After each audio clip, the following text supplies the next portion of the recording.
जय हिंद. नमस्ते विद्यार्थी आणि प्राध्यापक मित्रांनो. मिस्टर अक्षय बेळे SPPU एक्झाम अपडेट या यूट्यूब चॅनलमध्ये आपणा सर्वजणांचं स्वागत आहे. आत्ताच्या व्हिडिओमध्ये आपण MCOM part first semester first 2023 credit पॅटर्नच्या ग्रुप F म्हणजेच बिझनेस ॲडमिनिस्ट्रेशन या विषयाच्या क्वेश्चन पेपरचा फॉर्मॅट आणि इम्पॉर्टंट क्वेश्चन्स आपण या व्हिडिओमध्ये बघणार आहोत. तर विद्यार्थी मित्रांनो, बिझनेस ॲडमिनिस्ट्रेशनमध्ये जो 60-118 production and operation management, 60-119 e commerce आणि 60-120 फायनान्शियल मॅनेजमेंट असे जे काही 3 महत्त्वाचे सब्जेक्ट्स आहे, तर या तिन्ही सब्जेक्टच्या क्वेश्चन पेपरचा फॉर्मॅट आणि इम्पॉर्टंट क्वेश्चन्स स्टडी पर्पजसाठी आपण या व्हिडिओमध्ये बघणार आहोत. तर विद्यार्थी मित्रांनो, हा व्हिडिओ सुरू होण्यापूर्वी आपण या व्हिडिओला लाईक करा, शेअर करा. अधिक माहितीसाठी आपण आपल्या यूट्यूब चॅनलला सबस्क्राईब करायला विसरू नका.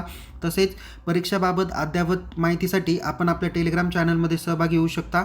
लिंक डिस्क्रिप्शन बॉक्समध्ये देण्यात आलेली आहे, त्यामध्ये जाऊन तुम्ही ग्रुप जॉईन करू शकता.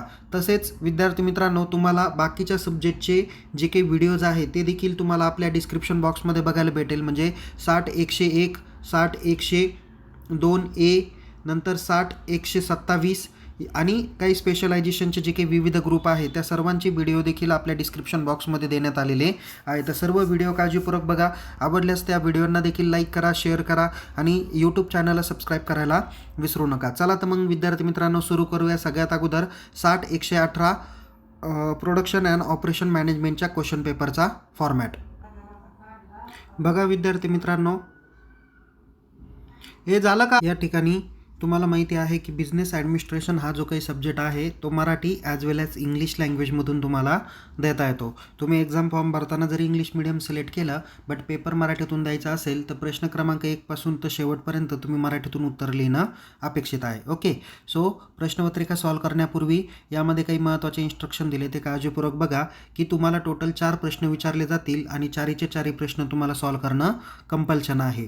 यामध्ये राईट साईडला जे काही फिगर्स दिसत आहे त्या तुम्हाला मार्क्स इंडिकेट करता असा त्याचा अर्थ आहे. आता यामध्ये टोटल तुमची परीक्षा ही 70 मार्काची घेतली जाणार आहे. त्यासाठी टाईम ड्युरेशन हा 3 आवर्सचा असणार आहे. ओके, सो या पद्धतीने तुम्हाला प्रश्नपत्रिकेचं स्वरूप असणार आहे. 70 पैकी तुम्हाला 28ला पासिंग आहे आणि इंटरनलला 30 पैकी 12ला पासिंग आहे. असे 12 आणि 28 मिळून 40 मार्काला पासिंग आहे, कंबाईन पासिंग नाही आहे. ओके, सो प्रश्नपत्रिकेच्या स्वरूपाकडे वळूया. क्वेश्चन नंबर 1 आहे fill in the blanks with appropriate answer, म्हणजेच MCQ टाईप प्रश्न आहे. यामध्ये तुम्हाला 8 किंवा 6 पैकी 6 प्रश्नांची उत्तरं तुम्हाला लिहायची आहेत. त्यासाठी क्वेश्चन नंबर 1ला तुम्हाला 6 मार्क्स दिलेले आहे. क्वेश्चन नंबर 2 जो काही दिलेला आहे तो तुम्हाला ब्रॉड क्वेश्चन्स दिलेला आहे, जो चॅप्टर नंबर 1वर आधारित आहे. त्यासाठी तुम्हाला 20 मार्कसाठी प्रश्न विचारला जाईल.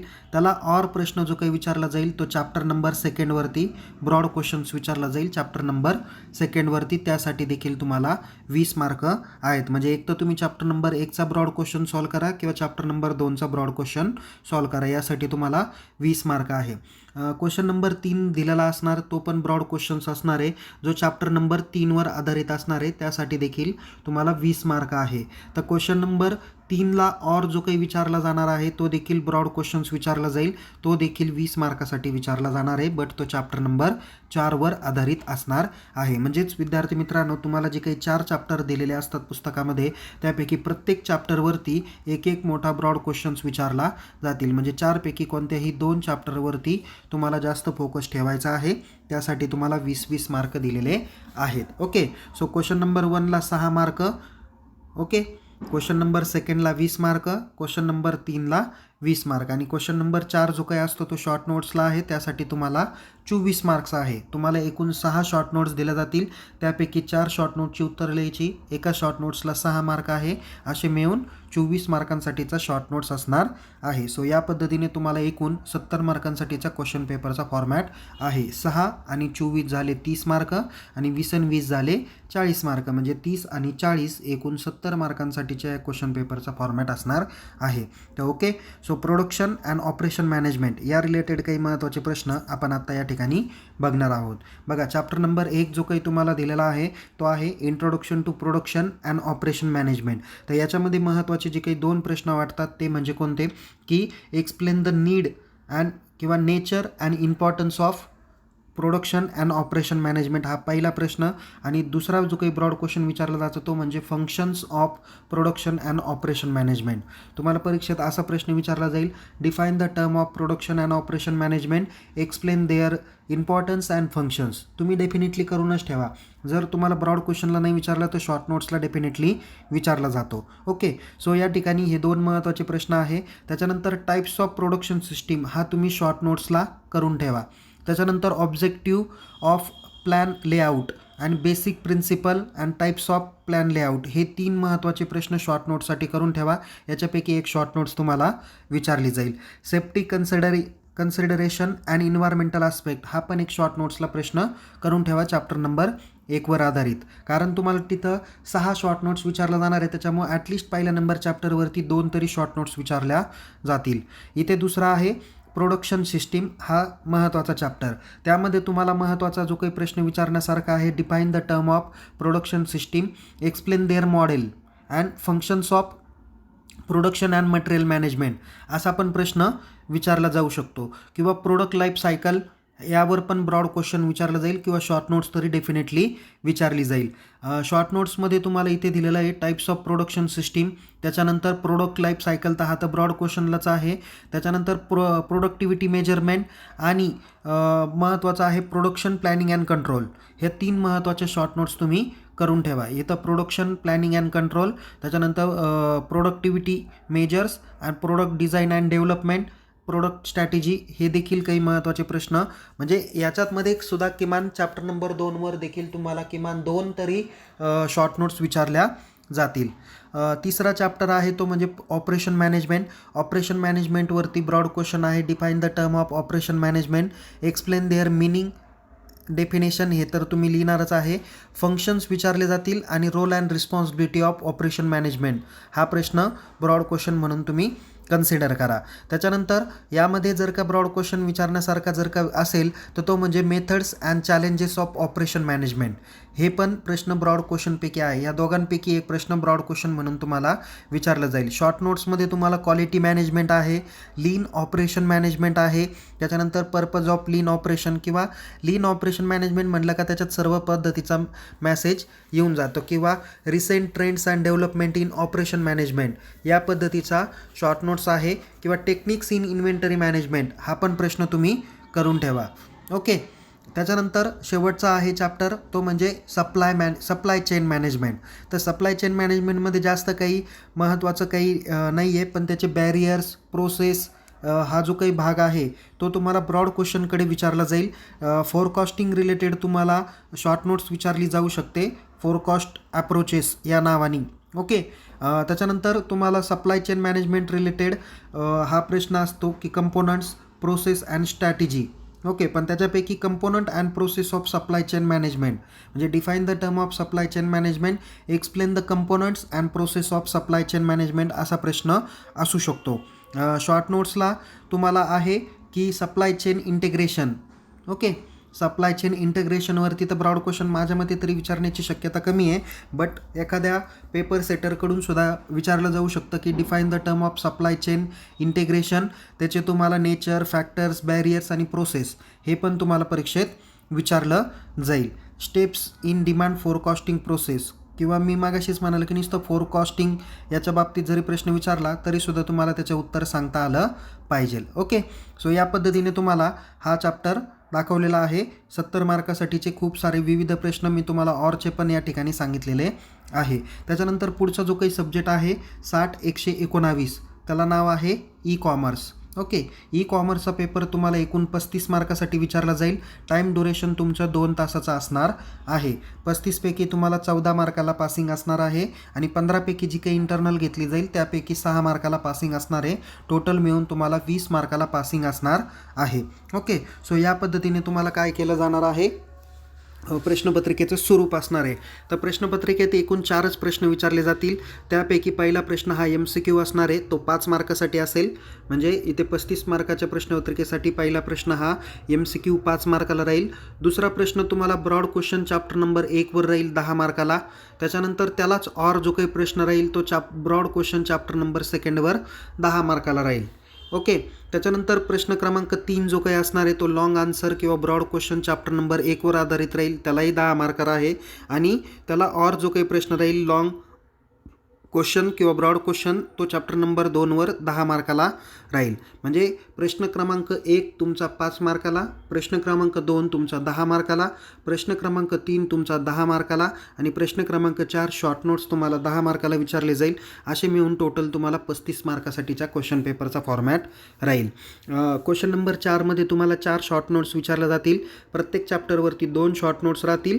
तर त्यासाठी तुम्हाला किती मार्क राहणार आहे? 5-5 मार्क राहणार आहे. असे मिळून 10 मार्क तिथे राहतील. सो या पद्धतीने तुम्हाला क्वेश्चन पेपरचा फॉर्मॅट राहणार आहे. ओके. याच्यासाठी सुद्धा मीडियम मराठी ॲज वेल ॲज इंग्लिश देखील असणार आहे. इथे तुम्हाला ब्रॉड क्वेश्चनला जो काही महत्त्वाचा प्रश्न आहे तो म्हणजे की इथे 1 आणि 2 ह्याच्याशी रिलेटेड जे काही 2 पॉईंट दाखवलेले आहे हे दोन्हीही ब्रॉड क्वेश्चन रिलेटेड आहे. त्याच्यातील एक क्वेश्चन 2मध्ये येईल, एक क्वेश्चन तुमच्या 3मध्ये विचारला जाण्यासारखा आहे. म्हणजे बघा की define the term of e commerce, explain the role of e commerce in business economy, हा एक प्रश्न राहील. आणि दुसरा आहे की define the term of e commerce, explain the factor responsible for growth of e commerce in India and opportunity and challenges in e commerce in India. असे 2 महत्त्वाचे प्रश्न तुम्ही ब्रॉड क्वेश्चन म्हणून तुम्ही करून ठेवा. शॉर्ट नोट्सला तुम्हाला SEOचा लॉंग फॉर्म तुम्ही डेफिनेटली पाठ करा. Search engine optimisation. Okay.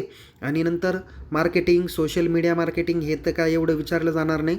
Internet banking, mobile retaining हे पण नाही. ई कॉमर्स बिझनेस मॉडेल हा शॉर्ट नोट्सला प्रश्न करून ठेवा. आणि दुसरा जो आहे तो सर्च इंजिन ऑप्टिमायझेशन. ओके. हे 2 प्रश्न शॉर्ट नोट्ससाठी तुम्ही करून ठेवा. दुसरा चॅप्टर आहे तुमचा E payment system and cyber security. याच्यामध्ये ब्रॉड क्वेश्चन जो काही आहे तो पहिल्याच चॅप्टर किंवा पहिल्याच पॉईंटवर आहे. Define the term of E currency किंवा क्रिप्टोकरन्सी. त्याचे तुम्हाला क्रिप्टोकरन्सीच्या रिलेटेड जे काही डिजिटल डिस्क्रिप्शन आहे ते तुम्हाला मेन्शन करायचे आहे. नंतर पुढचा महत्त्वाचा जो प्रश्न आहे 2.3 रिलेटेड तो म्हणजे role of modern digital payment system and challenges face in Indian retail sector. हा ब्रॉड क्वेश्चनसाठी प्रश्न असू शकतो. ओके. आणि शॉर्ट नोट्सला तर तुम्हाला खूप सारे आहे. सायबर वेफर, नंतर इन्फॉर्मेशन टेक्नॉलॉजी ॲक्ट 2002 त्याचे रोल, नीड, इम्पॉर्टन्स हा ब्रॉड क्वेश्चनला ॲज वेल ॲज शॉर्ट नोट्सला देखील प्रश्न असू शकतो. 2.2मध्ये मॉडर्न डिजिटल पेमेंट ट्रेंड कोणकोणते आहे या निमित्तानं तुम्हाला ते डायरेक्टली तुम्हाला त्याच्यात खूप सारी शॉर्ट नोट्स त्याच्यामध्ये लिहिता येईल. ब्रॉड क्वेश्चनचे उत्तर किमान तुमचे 7 ते 8 पेजेस असायला हवे आणि शॉर्ट नोट्सचे प्रश्नांचे उत्तर किमान 2 पानांपर्यंत तरी तुमचं असायला हवं. ओके. सो या पद्धतीने तुम्हाला ई कॉमर्स या सब्जेक्ट रिलेटेड माहिती दिली. आता पुढचा जो काही सब्जेक्ट आहे तो म्हणजे financial management. So financial management हा देखील पेपर मराठी ॲज वेल ॲज इंग्लिशमध्ये लिहिता येईल. त्यामध्ये तुम्हाला 70 मार्कासाठीचे प्रश्न, 3 तासासाठी टाईम ड्युरेशन, 70 मार्कांपैकी 28ला पास आणि इंटरनलला 30पैकी 12ला पास, असे मिळून 40पैकी तुम्ही 100पैकी 40 मार्काला तुम्हाला पासिंग राहावं लागणार आहे. पेपर तर 70 मार्काचा राहील. प्रश्न क्रमांक 1 हा तुमचा MCQ टाईप राहील, त्यासाठी 6 मार्क राहतील. प्रश्न क्रमांक 2 हा चॅप्टर नंबर 1 आणि चॅप्टर नंबर 2वर ब्रॉड क्वेश्चन राहतील, त्यासाठी 20 मार्क राहील. तर प्रश्न क्रमांक 3 चॅप्टर नंबर 3 आणि चॅप्टर नंबर 4वरती ब्रॉड क्वेश्चन राहील 20 मार्काला. आणि प्रश्न क्रमांक 4 शॉर्ट नोट्स राहील. 6पैकी 4 शॉर्ट नोट्स लिहायच्या. एका शॉर्ट नोट्सला तुम्हाला 6 मार्क आहे. 4 यांची उत्तरं लिहिली तर 6 चोक 24 मार्क क्वेश्चन नंबर 4मध्ये दिलेले आहे. अशा पद्धतीने 6, 20, 20, 24 असे मिळून टोटल 70 मार्कांसाठीचा क्वेश्चन पेपरचा फॉर्मॅट असणार आहे. काही महत्त्वाच्या प्रश्नांकडे नजर टाकूया. चॅप्टर जो काही आहे इथे सिलेबस दिला आहे 60-120 फायनान्शियल मॅनेजमेंट. सो पहिला चॅप्टर जो काही आहे तो इंट्रोडक्शन ऑफ फायनान्शियल मॅनेजमेंट आहे. तर याच्यामध्ये तुम्हाला फायनान्शियल मॅनेजमेंटमध्ये तुमचं define the term of financial management, explain the meaning and objective of financial management हा प्रश्न तुम्ही करून ठेवा. शॉर्ट नोट्सला प्रश्न राहील new trends in financial management. Okay. त्याच्यानंतर चॅप्टर नंबर 2 आहे financial statement and financial analysis. So याच्यामध्ये तुम्हाला जे काही वेगवेगळ्या कन्सेप्ट्स दिलेल्या आहे त्या कन्सेप्ट्स तुम्हाला इथे करावे लागतील किंवा इथं 2.3 रिलेटेड महत्त्वाचा ब्रॉड क्वेश्चन आहे financial analysis their types and techniques. So इथे डायरेक्ट ब्रॉड क्वेश्चनच विचारला जाईल की defining the term of financial analysis, explain their types and techniques. मग कोणकोणत्या टेक्निक्स यूज केल्या जातात ते तुम्हाला त्या ठिकाणी मेन्शन करावे लागतील. आणि याच्यात शॉर्ट नोट्सला तुम्हाला understanding and analysing the income and balance statement असतील किंवा फायनान्शियल स्टेटमेंट तुम्हाला वेगवेगळे दिलेले आहेत तर त्या बाबतीत शॉर्ट नोट्स तुम्हाला विचारले जातील. प्रश्न क्रमांक 3मध्ये तुम्हाला चॅप्टर नंबर 3वरती ब्रॉड क्वेश्चन राहील. तर त्यामध्ये प्रश्न आहे की कॅपिटल बजेटिंग किंवा कॅपिटल एक्सपेंडिचर. पण कॅपिटल एक्सपेंडिचरपेक्षा कॅपिटल बजेटिंगवर ब्रॉड प्रश्न हा विचारला जाईल की explain the techniques of capital budgeting. Okay. Short नोट्समध्ये तुम्हाला इन्व्हेस्टमेंट डिसिजन मेथड्स आहे जसं pay back, net present method, annual rate of return आणि इंटरनल रेट ऑफ रिटर्न यापैकी कोणत्या तरी एका मेथडवरती शॉर्ट नोट्स विचारली जाईल. पण कॅपिटल एक्सपेंडिचरवर शॉर्ट नोट्स आहे आणि कॅपिटल बजेटिंगवरती ब्रॉड क्वेश्चन विचारला जाईल. नंतर 4 नंबर चॅप्टरवरचा ब्रॉड क्वेश्चन तो म्हणजे working capital management. Okay. So तुम्हाला विचारलं जाईल की define the term of working capital, explain the factor affecting on working capital. Okay. हा ब्रॉड क्वेश्चन्स आहे तो तुम्ही व्यवस्थित करून घ्या. नंतर तुम्हाला फॉर्म्युलेशन ऑफ क्रेडिट पॉलिसी, नंतर फॅक्टरिंग अँड लीज फायनान्सिंग यावरती किंवा रिसिवेबल मॅनेजमेंट यावरती शॉर्ट नोट्स असू शकते.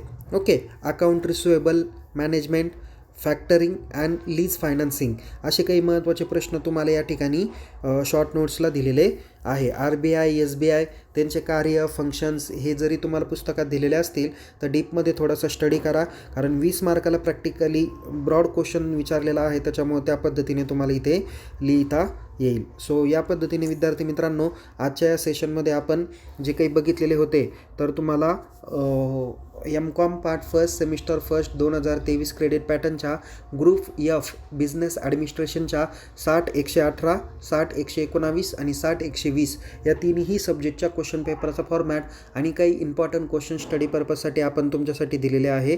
तर एवढ्या पेपरचा अभ्यास करा जेणेकरून तुम्हाला परीक्षेत चांगल्यापैकी मार्क्स हे पडतील. आणि विद्यार्थी मित्रांनो 2023 हा पॅटर्न नव्याने आहे. पेपर सेटरला ऑलरेडी याच पद्धतीने पेपर सेट करण्याच्या परमिशन विद्यापीठाने सांगितलेले आहे. पण एखादा प्रश्न खालतीवरती होऊ शकतो, बट तरीसुद्धा मार्क याच पद्धतीने असू शकतात. 70 मार्कापेक्षा काही जास्त मार्काला प्रश्नपत्रिका विचारली जाणार नाही आहे. तुम्हाला येणाऱ्या परीक्षेसाठी खूप खूप शुभेच्छा. बाकीचे व्हिडिओ देखील रेफर करा.